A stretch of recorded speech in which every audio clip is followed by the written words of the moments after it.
Selamat datang kembali. Kali ini kita mau coba bedah satu bab menarik nih dari buku The Culture Code, penulisnya Daniel Coyle. Kita fokus ke bab 2 ya, judulnya lumayan unik, hari miliaran dolar ketika tidak terjadi apa-apa. Sumber kita ya kutipan dari bab itu sendiri. Oke. Nah, misi kita apa nih sekarang? Kita pengen coba bongkar gitu. Gimana sih sebuah tim, ini kasusnya Google ya, waktu awal-awal banget nih ya, kok bisa gitu ngatasin masalah teknis yang, wah, hampir ngancurin mereka. Serius itu ya? Hampir hancur. Katanya gitu, dan gimana lingkungan kerja yang pas itu ternyata jadi kunci banget. Siap ya? Kita telusuri bareng? Siap. Jadi ceritanya ini berpusat di satu momen genting banget. Jadi sistem iklan Google, AdWords, itu kan jantung pendapatan mereka waktu itu ya. Nah itu tiba-tiba nggak berfungsi benar. Waduh, Iya, ini bukan masalah kecil loh. Ini ancaman serius banget karena pesaing utama mereka, Overture, itu modalnya jauh lebih gede. Siap nyalip kapan aja. Dan yang bikin agak unik nih, pemicu solusinya itu justru dari catatan super singkat. catatan. Iya, ditinggalin Larry Page, salah satu pendiri Google, di dapur kantor. Tulisannya cuma, iklan ini payah. Udah gitu aja. Hahaha, sesimpel itu. Terus? Nah, di sini nih bagian yang, wah, menarik banget sekaligus agak aneh mungkin ya. Ada engineer namanya Jeff Dean. Perlu dicatat nih, dia itu bukan anggota tim AdWords loh. Oh, bukan timnya. Bukan, dia kebetulan aja lihat catatan itu pas lagi mau bikin kopi. Cappuccino katanya. Oke, terus apa yang dia lakuin? Nah, ini dia. Tanpa diminta, tanpa ngomong ke siapa-siapa, dia langsung inisiatif aja nyoba benerin masalah itu. Tunggu, dia bukan timnya, nggak ada yang minta, terus dia langsung? Gitu aja? Iya. Kalau dipikir-pikir kan agak nggak masuk akal ya. Dia kan punya kerjaan sendiri, tanggung jawabnya sendiri. Tapi dia milih buat, ya udah tinggalin dulu kerjaannya. Bahkan dia korbanin weekendnya. Weekend juga dikerjain. Iya, Sabtu sama Minggu malam. Katanya sih setelah nidurin anak-anaknya. Dia fokus benerin masalah yang ya secara teknis bukan urusan dia. Terus, Senin subuh, jam 5 pagi, dia kirim email. Isinya solusi perbaikan. Dan, Dan berhasil. Solusinya jalan. wow, gila sih. Jadi satu tindakan spontan dari engineer yang bahkan bukan dari timnya, itu beneran nyelamatin Google. Kelihatannya begitu. Ini nunjukin sesuatu yang lebih dalam dari sekedar kebetulan atau kehebatan individu aja. Iya. Buku Coyle kan bilang Google bisa ngalahin Overture itu bukan semata karena orangnya lebih pinter, tapi karena lingkungan mereka lebih aman. Nah, itu dia. Lebih aman. Overture katanya kejebak birokrasi kaku gitu. Sementara Google waktu itu Gimana? lebih mirip sekelompok anak TK yang dikasih tantangan spaghetti marshmallow.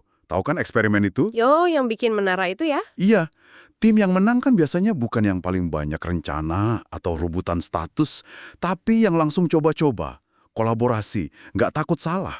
Cepet aja gitu kerjanya. Oke. Jadi lebih aman ini maksudnya gimana? Kok bisa Google nyiptain lingkungan kayak gitu, sampai orang kayak Jeff Dean mau repot-repot gitu? Apa itu cuma dia aja yang begitu? Justru itu intinya. Tindakan Dean itu, meskipun heroik ya kedengerannya, ternyata bukan hal aneh atau luar biasa di Google saat itu. Budaya mereka, kata Coyle, itu penuh dengan yang namanya sinyal rasa memiliki, belonging cues. Sinyal rasa memiliki, apa tuh contohnya? Yaitu tindakan-tindakan kecil tapi konsisten, yang terus-menerus ngasih pesan ke orang-orang di sana, kamu aman di sini, kamu nyambung sama kita, kamu dihargai. Tindakan kecil kayak gimana misalnya?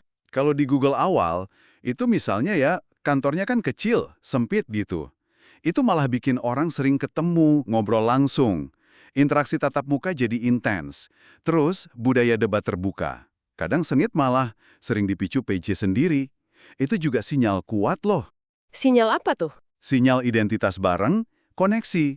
Bahwa beda pendapat itu nggak apa-apa, malah bagus. Ini semua ngebangun yang namanya keamanan psikologis. Keamanan psikologis, jadi rasa aman buat ngomong gitu ya? Iya, aman buat ngomong, aman buat ambil risiko kecil, bahkan aman buat bantu di luar job desk tanpa takut disalahin atau dianggap aneh. Wah, pantesan ya. Tapi yang lebih bikin kaget lagi kan, katanya si Jeff Dean ini pas ditanya beberapa tahun kemudian soal insiden AdWords itu, Iya, Dia hampir nggak inget detailnya, lupa gitu aja. betul. Buat dia turun tangan bantu kayak gitu tuh udah, normal aja di Google waktu itu, hal biasa. Gila, itu nunjukin banget ya betapa dalamnya budaya aman dan kolaboratif itu udah nempel di sana. Udah jadi kebiasaan. Tepat sekali. Makanya, ini bukan cuma cerita soal Google atau teknologi aja. Ini ilustrasi kuat banget soal gimana sinyal-sinyal kecil yang sering kita anggap remeh. Kayak apa tuh? Ya, kayak kedekatan fisik tadi, kontak mata pas ngobrol, dengerin orang beneran, bahasa tubuh yang terbuka. Itu semua kalau dikumpulin ngejawab pertanyaan mendasar di otak kita pas lagi bareng orang lain. Gua aman nggak ya di sini? Kita punya masa depan bareng nggak ya di tim ini? Nah, kalau jawabannya iya, Gimana? sinyal-sinyal ini bakal memicu rasa percaya, motivasi dari dalam diri, dan kerjasama yang, wah, bisa luar biasa hasilnya. Oke, jadi kalau kita tarik kesimpulan nih buat Anda yang lagi dengerin, artinya apa sih semua ini? Kisah Jeff Dean dan Google awal ini kayaknya jadi bukti kuat ya kalau kita bisa bangun lingkungan kerja yang aman secara psikologis. Maksudnya tempat orang merasa nyambung, dihargai, terus nggak takut buat ambil inisiatif atau bantu orang lain, itu bisa banget ngasilin kinerja tim yang dahsyat. Betul. Bahkan pas taruhannya gede banget.